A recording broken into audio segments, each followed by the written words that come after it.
But it's not travel money, okay? It's not travel money. That's one thing I miss, is that travel money.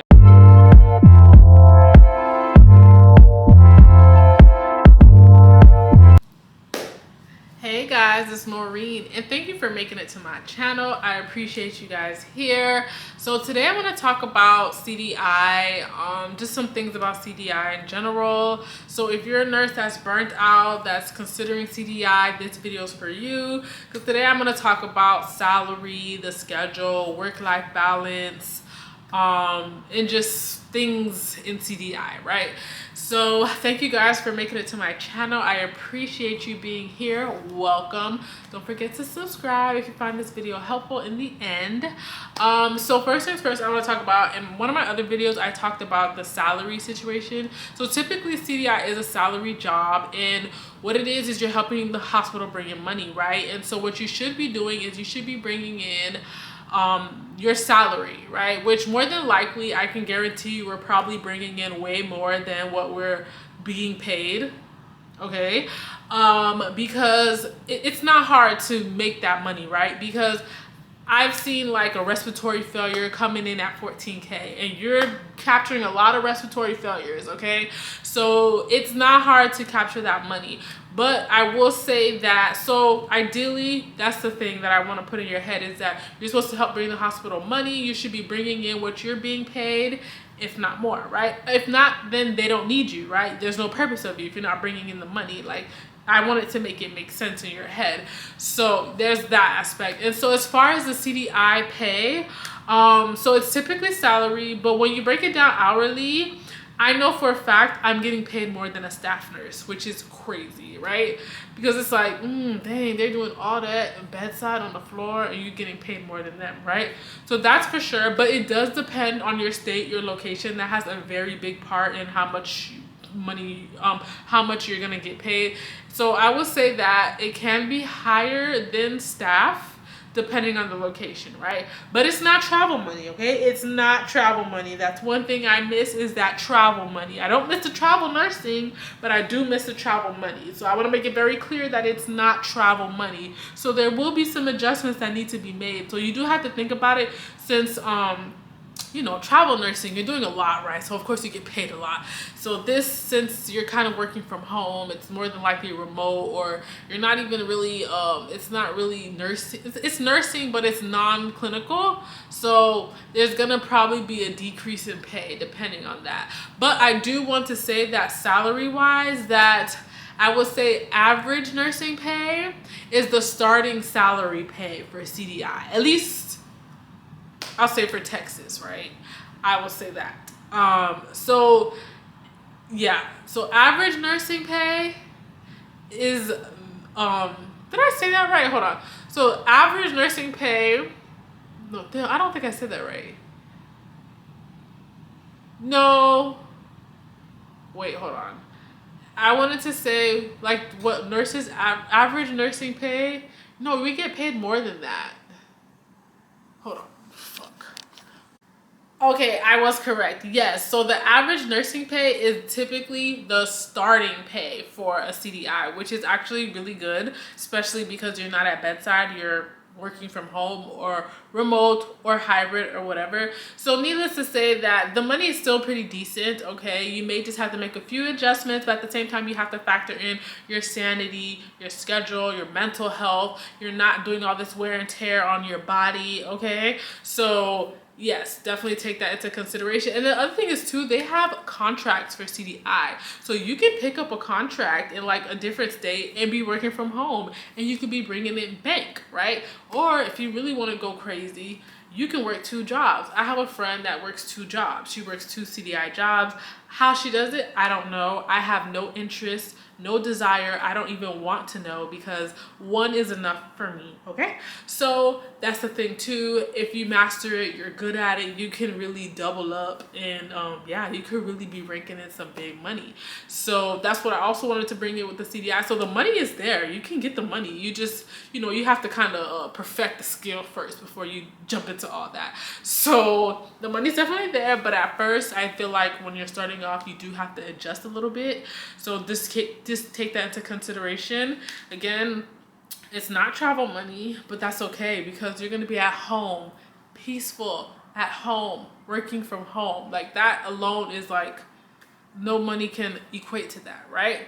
So then the other thing that I wanted to talk about with CDI is the schedule reality. So the good thing is there's no weekends, no holidays, which I absolutely love because working in bedside, trying to get the holidays off is like trying to do the Olympics or something. Like it's crazy. So I definitely love that. That was like one of the things I absolutely loved when I started CDI was having the holidays off. Like, yes, okay, so that's a good thing.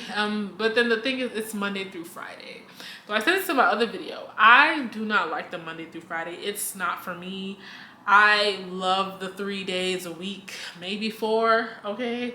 So that's the only thing you have to do. You have to take that into consideration that you have to get up every day, 5 days a week. And it could be a little draining sometimes, It's just not really, it's not the end of the world, right? And it's okay, I'm home. It's not the big of a deal. But it's just something that I wanted to, bring to your attention so that you are aware of it.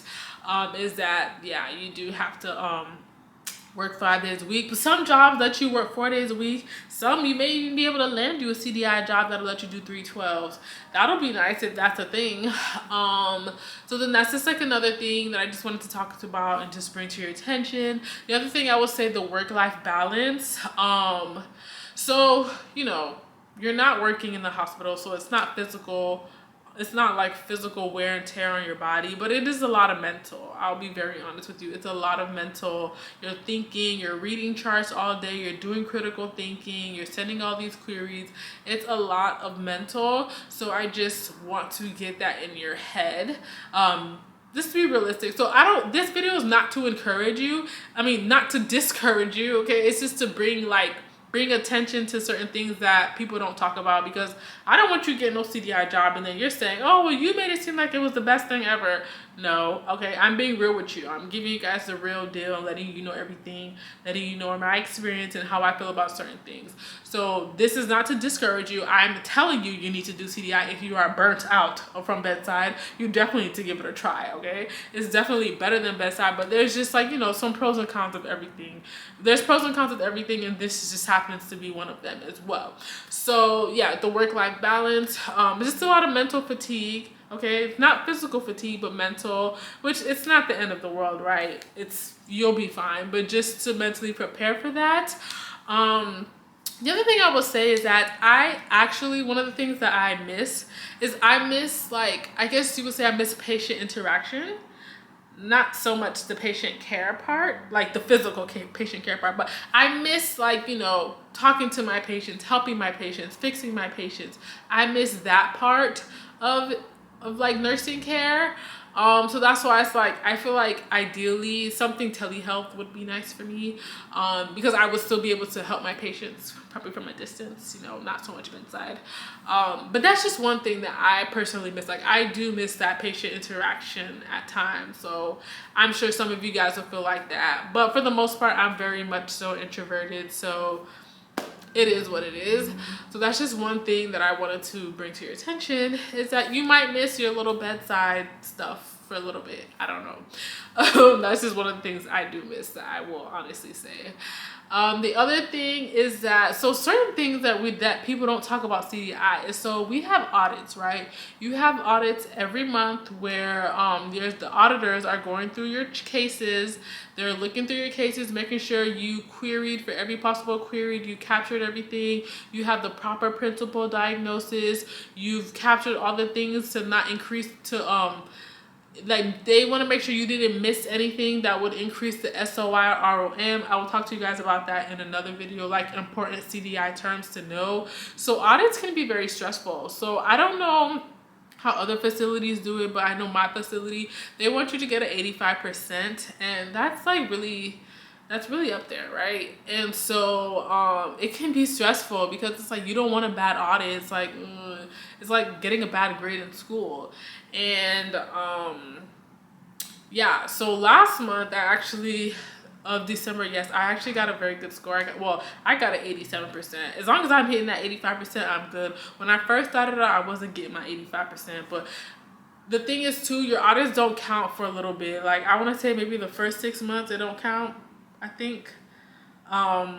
But yeah, so you really want to do good on your audits, but the audits can be very stressful. So that's just one thing to just expect in the future if you do decide to do CDI. You just want to make sure you do good on your audit. So you can't be playing around while you're going through these charts. You got to be legit, because someone's going to come after you and check behind you, and you want a good audit, or your performance for the year is not going to look good, right? So, and then the thing is too, they have expectations. They know if you're a new CDI, they don't expect you to be shooting for 100 right away. They know it's going to take time for you to, build up your score. So that's just something to put in your head. So then the other thing, and the thing is, the audit is just so stressful. It stresses out a lot of people. It stresses me out too. But I've been able to hit my scores, which I'm actually very happy, because last month was, I'm not gonna lie to you, with the holidays and stuff, with Christmas and all that, and the time off, it's like hard once you take time off and you come back to work, time off, come back to work. It's like hard to really focus. So I'm very grateful that I got that 87% last month, and I hope I do well this month. So yeah, there's that. And then there's also a rebuttal situation. So basically, when you get your audit back, if there's something on there that you lost a point for, or something you don't agree with, you can send a rebuttal. Like, you can say, hey, this is why I sent the query. These were the indicators, blah, blah, blah. Coding guidelines say this, blah, blah, blah. Back your stuff up, basically like you're a lawyer, low key, right? And so, but the thing is, the process for the rebuttal is such a process. Like, you have to type it up in a certain template. You have to do all this stuff. And then it's like they have specific like rules. Like, if you get your audit before noon, that counts as day one. And then you have like 5 business days to submit your rebuttal. And before, the cutoff was 5 p.m. That 5th business day at 5 p.m. you had to send your stuff in. So, which brings me to this situation where, so I had I don't even remember what my score was. Maybe, I feel like, I know it was in the 80s for sure. So I had set a rebuttal. I actually wasn't going to do the rebuttal, because I just wasn't going to do it. I was like, okay, well, my score is decent. I'll be fine. I'll learn from it. Because they tell you what you can improve on, like missed opportunities and everything like that. Like, they really help you improve going forward. So I was going to leave it at that. But then I was like, okay, let me do this rebuttal, right? So I did the rebuttal. So I received my audit at like 11:46 a.m. So since that was before noon, that counted as day one, right? And then I don't remember. I want to say it was a Wednesday, so maybe Wednesday, Thursday, Friday, Monday, Tuesday. So then Tuesday, I decided to send my stuff in. So I started my rebuttal. I started working on it when I was done with work. So I think I was done maybe 3, 4 o'clock, maybe 4 o'clock. Before 5, whatever. Long story short, so I typed up all this stuff, made my scenarios, like explained why I queried for this, why I queried for that, like justifying everything I did. And I submitted it at like 7 p.m. And then I got an email saying, oh, the cutoff was 5 p.m. When I tell you, I was so mad. Like, I was like, what? Well, what do you mean it's 5 p.m.? First of all, how are you going to say the cutoff is 5 p.m.? Like, you don't even know what time people start work. Some people start at 6, some people start at 7, some people start at 9. Like, you can't sit there and say it has to be submitted at 5 p.m. That doesn't even make any sense. It should be at the end of the day, point blank period, before midnight. Like, that's what it should have been in the first place. Like, I didn't like that. And then I also felt like that whole cutoff that before noon was nonsense too. I got it at 11:46 a.m. You really think I was gonna sit there? I'm 9 times out of 10, I was already elbow deep in a patient's chart. You think I'm gonna stop my patient chart to go look at the audit, to then come up with the rebuttal that same exact day that you sent it to me? That's not even a solid 15 minutes for me to even look at that thing. So I also didn't like that too. So long story short, I basically wrote a very nice email to my manager saying, basically that I felt like the system was flawed, because that whole cutoff noon, like, no, I wasn't rocking with that. And then even like when I physically did the calculation of the hours, it wasn't even 5 days. Like, it wasn't adding up to 5 days. So yeah, so I basically sent that to her, and I said either the noon cutoff nonsense needs to, well, I don't want to call it nonsense, but the noon cutoff doesn't need to be there. That needs the day one should be the following day, because to expect you to stop looking to expect you to stop working to look through the audit to come up with a rebuttal. Like, why am I stopping my actual work to defend myself? Like, that doesn't make sense to me, and it's not encouraging me. It doesn't make me want to like actually even do this again. You know what I mean? So like it just that didn't make sense. And then to say the cutoff should be 5 p.m. when everybody's starting work at different times, like, you don't know what time somebody's gonna be finished. No, that just didn't make sense. Long story short, I sent that email to my manager. She escalated it. So now the policy has changed so they kept that before noon thing, that's going to be your day one. But they did change it to, your 5th day is due before midnight. So I was very happy with that. I was very glad with that. And I'm also very glad that I spoke up, because at first I really wasn't going to say anything. I was just going to leave it as is. But I was like really upset because I like put a lot of time into that. And it's like, I could have just went to the gym. I sat there and I typed up this whole rebuttal and all this stuff, and I could have just went to the gym. So I was like, no, I'm going to say something. And it's like, I'm pretty sure other people felt the same way too, but they didn't say anything. So long story short, if you feel some type of way about something, speak up. Just go ahead and speak up. Don't be afraid, because I was kind of afraid. I was like, I don't know if I should do this, but I did it anyways. And look, a change happened. Okay, so be the change you want to see. All right, speak up. So that's the other thing that I want to talk about, that whole rebuttal. So that's one thing you have to deal with. But luckily you don't have to deal with it now. Like, I haven't had to do any rebuttals since my audits have been great. So hopefully everything continues to stay that way and I won't have to do a rebuttal. The other thing is one thing that I don't really like about, I wouldn't say I don't really like about CDI, but that's not really ideal in CDI, is the doctors can be resistant, right? Like, you'll sit up and type up a nice query. It's textbook sepsis. Patient has infection, fever, tachycardic tachypneic. I talk a lot about sepsis because you get a lot of sepsis and it's just easier.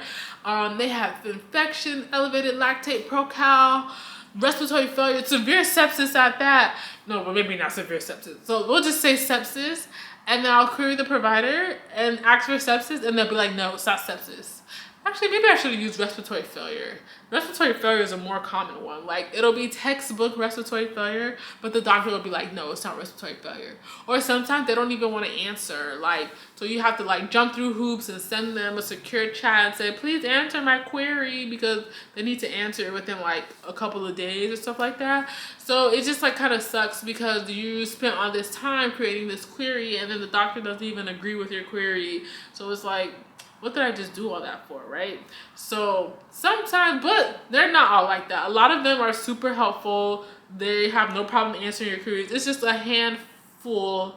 I would say the surgeons. The surgeons are a little difficult when it comes to answering queries. But other than that, the other doctors are like really, really good with that. Like, I typically don't have any issues. My doctors usually respond to my queries very, very quickly, which I appreciate them for. But yeah, like, that's just like the other thing that I wanted to talk about, just let you guys know, just a little insight on it. But overall I do definitely enjoy CDI. I definitely think it's a great career change for anyone who is, you know, wants to transition, wants to change from bedside. If you're feeling burnt out from bedside, but you still want to use your critical thinking skills, which is one of the reasons why I really like CDI, is that I'm still using my nursing critical thinking skills, probably even like more now. Well, no, maybe not more, but you're still using your critical thinking skills, so you still have your nursing knowledge, which that's probably like one of the best parts, actually. Like, one of the things that I really like is so I do the neuro floors. I do like neuro ICU, and so we're looking at the x-rays, we're looking at CTs, MRIs, and so like I just like seeing one of the things I really like seeing is like midline shift, or if they have a herniation or effacement, or they have some vasogenic edema. But if that's in the CT or the MRI, but the doctor doesn't say, I'm able to send a query for either cerebral compression or cerebral edema. So I really like those. So it's just like a lot of things that we typically don't do as nurses, but you learn it as a CDI. Like, you learn so many new things that it's like so cool to be able to capture this and be able to read like When I was a nurse, I wasn't looking at no CTs and no MRIs. Now I know how to read a CT and an MRI. So like stuff like that, I think is really cool. Like CDI really teaches you a lot of stuff. Like it's just like that's just the one thing I could think of on the top of my head. The other thing I would say that I do like about my facilities, my manager, is like she's very accommodating. She like kind of works. She works with like what you're comfortable with, right? So since I have ICU background, I did neuro ICU. Medical, surgical, all that stuff. I did CVICU too. So these are the floors that I typically cover. And there was even like there was another CDI. She wasn't very comfortable with like the neuro ICUs and all that stuff. And so my manager asked me like, are you okay with taking on more of the neuro ICU patients? And I was like, yeah, sure, whatever. It's nothing to me. So I will say that I'm pretty sure most managers are that way. Most managers are accommodating. If you're not comfortable or confident in a certain what is this called? Like, you know, a certain specialty, I'm pretty sure they'll work with you. So that's definitely something I would say that I really like about my manager. I really love my manager. She's really, really amazing, actually. Like, really amazing. But yeah, very accommodating. So yeah, that's just like some of the things that I wanted to tell you guys about the CDI stuff, because I just know some things are just hard to find. There's a lot of questions that you have. So yeah, I just wanted to share that with you guys. And then I'll share more stuff along the way as I think of it, because I'm just kind of basically thinking of what did I wish I knew when I was looking into CDI, right? So if you guys have any questions, you can go ahead and leave a comment down below. If you guys found this video helpful, let me know so that I can continue making them. Also, if you guys like the chart reviews, if you found that helpful, if you want me to do more, let me know so I can do that as well, because I can just do those like during the week while I'm doing my chart reviews. So yes, just let me know what questions you guys have or what you guys would like to see. And thank you guys for watching. I hope you guys found this video helpful. Don't forget to comment, like, and subscribe. Thank you.